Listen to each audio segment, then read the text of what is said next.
Parents ignored my graduation, said, "We'll celebrate your sister's internship instead." So I skipped the party and took a flight. The photo I posted that night went viral. I didn't post it for attention. I didn't expect thousands of people to share it. But that's jumping ahead, isn't it? Let me back up. When the acceptance letter came 4 years ago, my parents barely glanced at it. "That's nice," my mother said, setting it aside to help Emma with her science fair project. Dad mumbled something about tuition costs while staring at his phone. I'd gotten into my dream school with a partial scholarship, not enough to cover everything, but a start. That night, I researched student loans until my eyes burned, mapping out a 4-year plan of work study, summer jobs, and minimum expenses. I never asked them for money. I knew where I stood in the hierarchy of needs in our household. Honestly, I just didn't want to forget how that moment felt, standing at the edge of Skogafoss waterfall in my graduation gown, holding a wrinkled cardboard sign that read, "Graduated alone. Celebrated alone, worth it." I'd flown across the Atlantic just hours earlier. No party, no family, just a carry-on, my laptop, and a plane ticket I bought the night before with the last of my freelance savings. Because 2 days before that, my parents told me we were going to celebrate my graduation. Eventually, their exact words, "We'll do something for both of you later. It's just that Emma's internship celebration is this weekend, and everyone's already coming." Emma, my younger sister, sophomore, just landed a summer internship at some mid-tier tech company. Not bad, sure, but not life-altering. Me? I had just walked across the stage, summa cum laude, dual concentration in AI and systems architecture, after 4 years of scraping through life on scholarship, tutoring late into the night, and building back-end systems for startups I couldn't name drop because of NDAs. 4 years of sleeping 4 hours a night. 4 years of eating ramen and peanut butter to save money. 4 years of declining invitations to spring break trips and weekend getaways because I was either working or couldn't afford it. 4 years of watching my university emails like a hawk, terrified I'd miss a scholarship deadline or tuition payment and lose everything I'd worked for. My advisor, Dr. Chen, hugged me after the ceremony. "I've never seen someone work so hard," she whispered, pressing a small wrapped gift into my hands. It was a beautiful fountain pen with my initials engraved on it. "For signing your first big contract," she said with a wink. More recognition than my own family had given me. I looked for my parents in the crowd afterward, but they'd already left, citing the need to get things ready for the weekend. Emma's weekend. But I was used to being invisible. The first sign that something was off came that Monday before graduation. I overheard my mom on the phone with Lisa. I was walking past the kitchen, heading out for a coffee run, when I caught a snippet. "It'll be a big thing. Backyard tents, Emma's friends, maybe a cake with her company logo on it." My heart sank. They hadn't mentioned anything like that for me. When I brought it up that evening, casually over dinner, Mom gave a tight smile. "We'll celebrate you too, sweetheart. Just later. You don't mind, do you?" And Dad added, "It's just easier to get everyone together this weekend." That's how it always was. Emma would get a standing ovation for cleaning her room. I'd win a statewide coding competition and hear, "Well, you were always the quiet one." So I nodded. Said nothing. Ate my spaghetti. But something in me cracked that night. Quiet resentment turned into something else, resolve, maybe. Because if they weren't going to celebrate me, I would. I didn't want to believe it at first. That maybe, just maybe, they really forgot how much this moment meant to me. So I gave them the benefit of the doubt, until Friday afternoon, when I swung by the house to pick up a jacket I'd left during spring break. The driveway was packed. Balloons tied to the mailbox, folding tables stacked on the lawn, a big vinyl banner rolled up against the side of the garage. I paused to read the lettering. "Congrats, Emma." No mention of me. No class of 2025. No cap or gown graphics. Just a blue and gray mock-up of Emma's internship company's logo, surrounded by cartoon confetti. Through the kitchen window, I spotted my mom unloading trays of catered food. Dad was dragging coolers across the patio. Inside, I could see Emma grinning as she unwrapped what looked like a branded hoodie, probably from the company, probably another surprise gift. They hadn't even noticed I was standing there. Not that I wanted them to. I backed away from the window like I was in a scene I wasn't supposed to watch. I didn't knock. I didn't grab my jacket. I just got back in my car, hands gripping the steering wheel so tight I could feel the heartbeat in my thumbs. I hadn't said anything when they forgot my high school graduation dinner, when they gave Emma the newer laptop, because she needs it for college. When they asked me to take down the trash during my own birthday party, I told myself they were just distracted, that maybe I needed to be more vocal, more impressive. But here, I was, 22 years old. With honors. 0 debt. 2 job offers pending. A tech giant on the West Coast and a promising startup in New York, both offering 6-figure salaries, both impressed by the portfolio I'd built during those sleepless college nights. The hiring manager at the startup had called me personally. "Your back-end architecture for that nonprofit clinic was brilliant," she'd said. "We need minds like yours." For once, someone was seeing what I could do, not just who I was related to. And yet, at home, I was still invisible. I drove back to my apartment in silence. Didn't play music. Didn't answer texts from classmates celebrating their own graduations with loving families. The walls of my tiny studio apartment seemed to close in on me as I paced back and forth. My diploma was still in its leather case, untouched since the ceremony. I ran my fingers over the embossed letters, tracing the school crest. All that work, all those tears and sleepless nights, and for what? For whom? The questions echoed in my mind as I pulled open my laptop and stared at the tabs it left open. Job offers. Apartment listings. And then, that Iceland airfare I'd bookmarked months ago. It had been a fantasy then, a someday dream. When I graduate, I'd told myself, I'll do something just for me. I'd spent hours scrolling through photos of black sand beaches and towering waterfalls, imagining myself there, alone but peaceful. Free. I noticed the price had dropped significantly from when I'd last checked. A sign, perhaps? The price had just dropped. I opened the tab again, and I clicked buy. The day of the party, I woke up early, habit, I guess. I had nothing to do and nowhere to be, not anymore. I could already imagine the backyard, streamers flying, speakers blasting Emma's favorite playlist, neighbors congratulating her like she just solved climate change instead of landing a glorified internship with free soda and a lanyard. At 11:13 a.m., my mom texted. Hey, can you bring your camera? We want to get some nice photos of Emma with the guests. No mention of me. No can't wait to see you. Just a request for me to show up and work. I stared at the screen for a long time, and then I powered the phone off. I slipped my graduation gown into my carry-on, still in its dry cleaner bag. I packed light, my DSLR, a tripod, a change of clothes, and a worn little cardboard square I'd used once for a tutoring session on signs and symbolism. It wasn't planned, but it was coming with me now. The Uber to the airport was silent. My driver, a guy named Carl, was too polite to ask why I had a graduation cap balanced in my lap. He just dropped me off with a nod and a quiet, congrats, ma'am. It was the only congratulation I got that day. The plane took off while the party back home was hitting its stride. Mid-flight, I connected to Wi-Fi just long enough to check Emma's Instagram story. There she was, posing in front of the banner, flanked by our parents. One photo even had my name tagged in the background, sitting untouched on a lawn chair. They'd left a seat for me, a prop, a placeholder.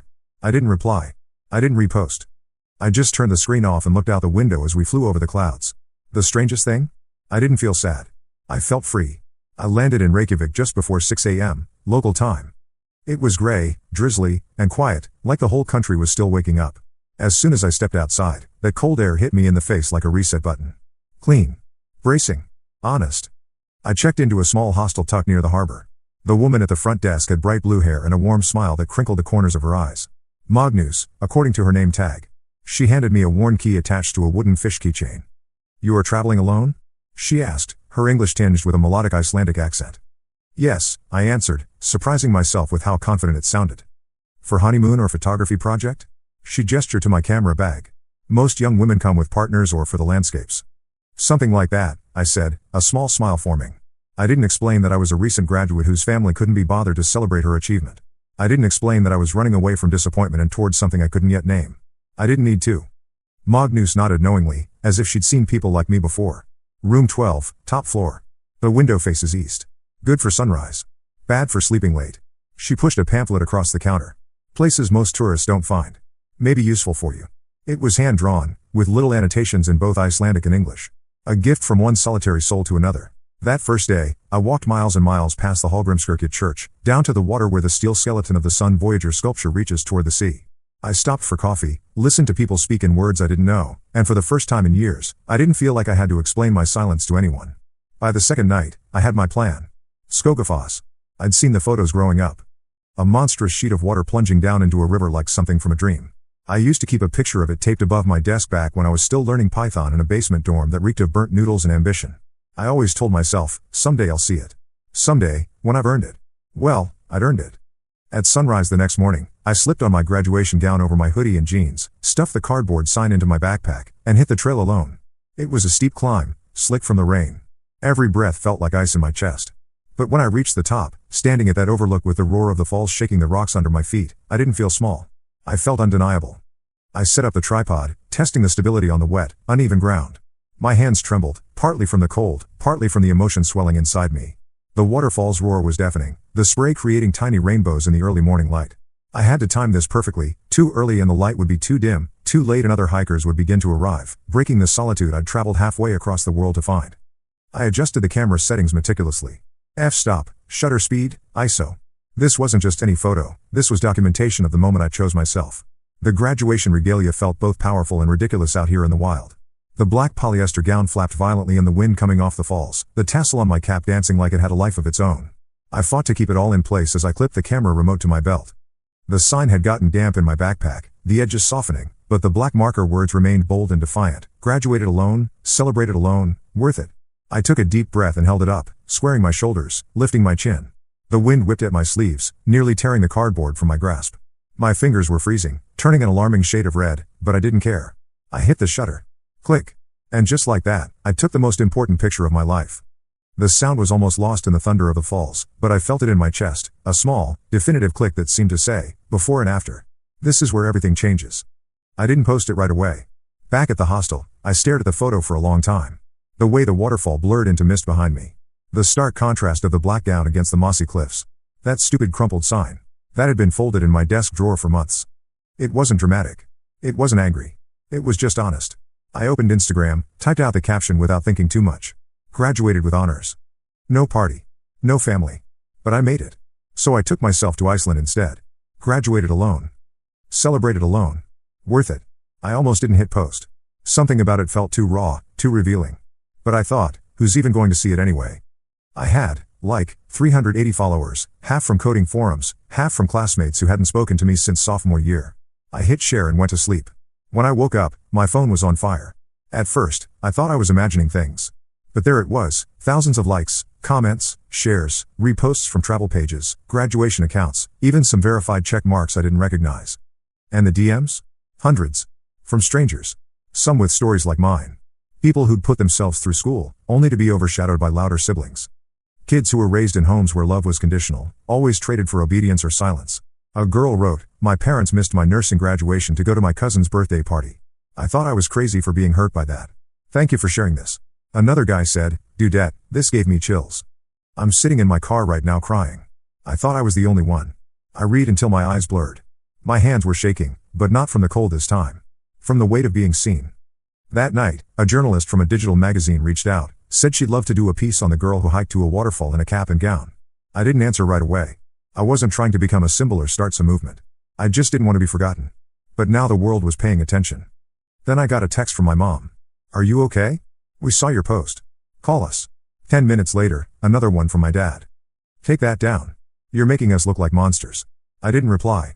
Then came the call from Emma. "Girl, why would you do this? You made it look like we ignored you." I almost laughed. "You didn't ignore me. You just made sure your celebration mattered more." She paused, like she was about to argue, but instead she hung up. A few hours later, the journalist's piece went live. She titled it "Invisible Sun, The Quiet Power of Choosing Yourself." It hit the front page of Reddit within an hour. Influencers started reposting the image. Celebrities added clapping emojis and long captions about breaking cycles of family toxicity. But the part that hit hardest? The people in the comments who didn't say anything at all, just posted photos of their own caps and gowns on mountain trails, signs with words like "alone but proud," selfies with tear-streaked cheeks and triumphant smiles. I hadn't just struck a nerve. I'd struck something deeper. By the end of the week, I had job offers from companies I hadn't even applied to. Startups, nonprofits, one tech CEO wrote, "Anyone with that kind of grit belongs on my team." Airlines messaged offering flights. A travel gear company wanted to sponsor a series where I code from different countries. Iceland was just the beginning. And my parents? They stopped texting. The attention was surreal. In the days after the post went viral, I started sharing more. Not out of revenge, at least not consciously. More like release. I'd spent years swallowing stories that had nowhere to go, buried under polite silence and the guilt of being the good kid. So I started writing. One post was about my first tutoring gig sophomore year, when I skipped meals to afford books because my parents said Emma's school fees were the priority this semester. Another was about the time my mom forgot to pick me up from the airport after my internship in Boston because Emma had a dentist appointment. I waited for 3 hours outside baggage claim while she texted me, "You're old enough to figure it out." I wrote about how they always introduced me at family functions as Emma's older sister. "She's really good with computers." Not, "She just built a custom CMS for a clinic in Nairobi." Not, "She's putting herself through college without a penny from us. Just good with computers." And then there was the message I screenshotted, the one they sent asking if I could bring your nice camera to take pictures at Emma's internship party. Not even a please. Just the assumption that I'd be free. Like I always was. I didn't post anything angry. I just told the truth. And the truth, apparently, hit hard. The comments poured in. People saying, "This feels like my life," or "Thank you for saying what I've never had the words to." Some tagged their siblings. Some wrote entire essays. A few said it inspired them to take their own trips, to reclaim milestones their families had ignored. But then something happened I hadn't expected. Someone online identified my parents. It wasn't hard. The banner in the background of Emma's party had the name of the internship company. A guest had posted a group photo with my parents tagged. From there, internet sleuths did what they do best. And suddenly, my inbox was full of articles, TikToks, threads dissecting every word I wrote. Commentators saying things like, "This is why emotional neglect is so hard to name, because it wears a smile and holds a camera." A local news site in our city even picked it up. Viral grad from Rivertown calls out family neglect. I didn't ask for that, but I didn't try to stop it either. The next message from my mom wasn't a question. "How could you do this to us? We're being harassed. We can't go to church without whispers. Emma is getting DMs from strangers." I stared at the message for a long time. Then I replied, "You never even asked me how graduation went." She didn't answer. The thing people don't tell you about going viral is how loud the silence gets afterward. Not from the world, but from the people who matter most. Or used to. After that last message, my mom didn't reply again. Neither did my dad. Emma unfollowed me on everything, which was probably the most honest thing she'd done in years. But strangers kept showing up. A woman from Turkey messaged me a photo of her own graduation cap on a city bus. She said, "I rode home alone that night. I thought I was the only one." A guy in Arizona said he read my story during his overnight security shift and cried in a supply closet. Each message was another stitch in something I didn't know I was mending, my sense of worth. I stopped checking for texts from my parents. Instead, I leaned into the momentum. I said yes to a podcast interview. I let that travel brand fly me to Norway for a solo creator series. One startup flew me out for a long weekend, not even for a formal job, just to brainstorm product ideas and meet their team. They said, "We just want to work with people who think differently." I slept in Airbnbs and co-living spaces, wrote code from train stations, drank coffee with strangers who felt like family within an hour. I started to build something, a life outside of needing to be seen by the people who had spent 2 decades looking right past me. Then one day, I got an email. It was from someone I'd never met. A guy named Clark. Subject line, "I think we share a story." He was 34, a software engineer in Vancouver. His message was simple. "My sister got a car for graduating. I got a pat on the head and a bus pass. I saw your photo and cried. I've never talked about it before. Thank you." We started emailing, then Zooming, then planning to meet. It wasn't romantic, not yet anyway, but it was real. He saw me, not because he had to, but because he chose to. And that was the difference. Back home, my parents posted a family photo a few weeks later. Emma was front and center, holding some award from her internship. They looked happy, polished. Like nothing had happened. There was an empty spot at the edge of the frame, where I might have stood. I didn't feel jealous. I felt free. About a month into my travels, someone messaged me asking, "So, are you ever going back home?" The answer came quicker than I expected. No. Not now. Maybe not ever. Home stopped being a place the moment I realized it never held space for me. It was a script I was born into: older sister, do the right thing, smile quietly when overlooked, and I had spent too many years reciting lines that were never mine. So I started deleting things. First, the group chat I was never really part of. Then, the shared cloud album where mom used to post holiday pictures, mostly of Emma. Finally, their numbers. Not blocked. Just gone. I didn't do it with anger. I did it like pruning something dead, not out of cruelty, but to make room for something that could still grow. And life, it bloomed fast. The Norwegian startup I visited offered me a contract role, remote, flexible, and paying more than I thought someone like me could earn this early out of college. I said yes. A travel company offered to sponsor a short series, Code and Conquer.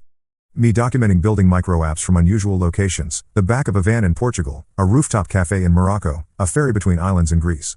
People started recognizing me, not as the girl who posted the photo, but the girl who made something from it. And still, not a word from my family, which was fine. Because the people who wrote me letters, the ones who sent postcards, who forwarded my story to their kids with captions like, "This is what standing up for yourself looks like." Those people, they felt like family now. I didn't need blood ties. I needed soul ties. And I was building them 1 mile, 1 message, 1 line of code at a time. I was in a small cafe in Lisbon, the kind with chipped tables and handwritten menus, when I got the email that stopped me mid-sip. Subject, keynote invitation, European Tech Horizons 2026. They wanted me to speak, not because I was the most decorated, not because I had decades of experience, but because someone on the planning team had seen the waterfall photo. Because I represented something different. The email read, "Your story isn't just about code. It's about resilience, voice, visibility. We think you have something our audience needs to hear." I stared at that line for a long time. Visibility. For years, I'd been waiting for someone to look up and say, "We see you." And it took climbing a waterfall halfway across the world with a cardboard sign to make it happen. I said yes. The keynote was scheduled for late summer in Berlin. I wrote it in bits and pieces, on trains, in cafes, under hostile bunk lights when the room was quiet. I wasn't writing for my parents, or even for the followers who reposted my story. I wrote it for that version of me who once sat quietly at the kitchen table, while Emma showed off her C+ report card and got applause. The me who wanted to scream, "Look what I've done," but never did. The title of the keynote? Out of Frame, Building a Life When You're Left Out of the Picture. The day I took that stage in Berlin, my palms were shaking, but my voice was steady. The auditorium was packed, technologists, entrepreneurs, students, and industry leaders filled every seat. Spotlights made the sleek wooden podium glow. Behind me, projected on a massive screen, was the waterfall photo that had changed everything. I prepared meticulously for weeks, refining my message, practicing in front of bathroom mirrors and laptop cameras. But as I stood there, looking out at the sea of attentive faces, I set my notes aside. This wasn't about perfect delivery. It was about truth. We talk a lot about visibility in tech, I began. Making the invisible visible, data, patterns, connections. But what about the invisible people? The ones who build and maintain and innovate without recognition? The room was silent, hundreds of people leaning forward slightly in their seats. I told them about my journey, not just the viral photo, but the years of work that preceded it. The late nights coding while others slept. The scholarships earned and stretched to their limits. The isolation of excellence without acknowledgement. I spoke about systems and autonomy, yes, but also about how hard it is to measure the impact of neglect because it's silent. Because when someone doesn't show up, there's no applause, no scolding, just absence. Just air. An empty chair. An unacknowledged achievement. A wound without a scar. In programming, I said, we understand that absence is its own kind of data. An empty string is different from null, which is different from undefined. Each tells us something important. But in human relationships, we often minimize these distinctions.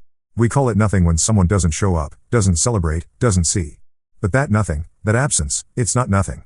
It's something that shapes us as surely as any presence.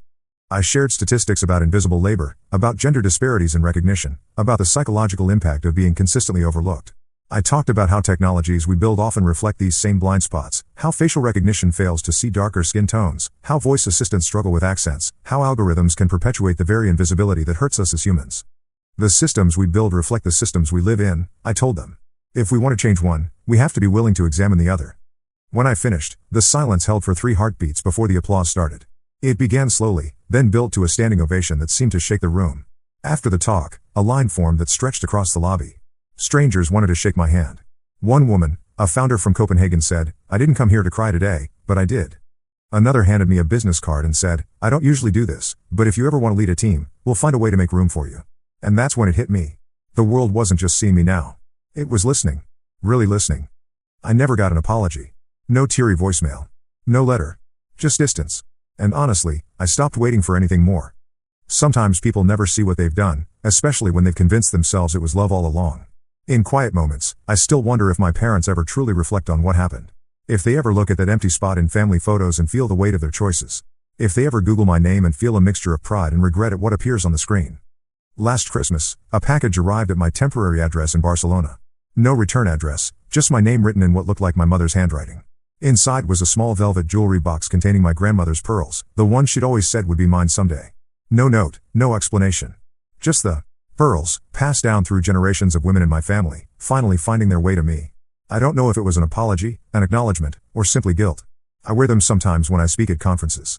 A connection to my past that doesn't define my future. But that's okay. Because the life I'm living now, it's mine, entirely mine. I wake each morning to different horizons, different languages floating through open windows. I've learned to say good morning and thank you in 7 languages. I've learned how to navigate unfamiliar transit systems, how to ask for help when I need it, how to sit comfortably in sidewalk cafes without feeling like I need to explain my solitude to anyone. I live out of a suitcase and a laptop bag, one for clothes, one for code. I've become expert at packing light, at knowing exactly what I need and what I can leave behind. My wardrobe has evolved into practical items that wash easily in hotel sinks and dry overnight, clothes that layer for changing climates and fold down small. My laptop is my lifeline, my office, my connection to clients and colleagues scattered across time zones. I've learned to work effectively from anywhere, bustling coffee shops, quiet libraries, beachside cabanas, mountain lodges. My home changes every month, but I've never felt more rooted in who I am. There's a freedom in transience, in knowing that nothing external defines me, not an address, not furniture, not the accumulation of things gathering dust on shelves. Instead, I collect experiences, relationships, moments of connection that transcend physical location.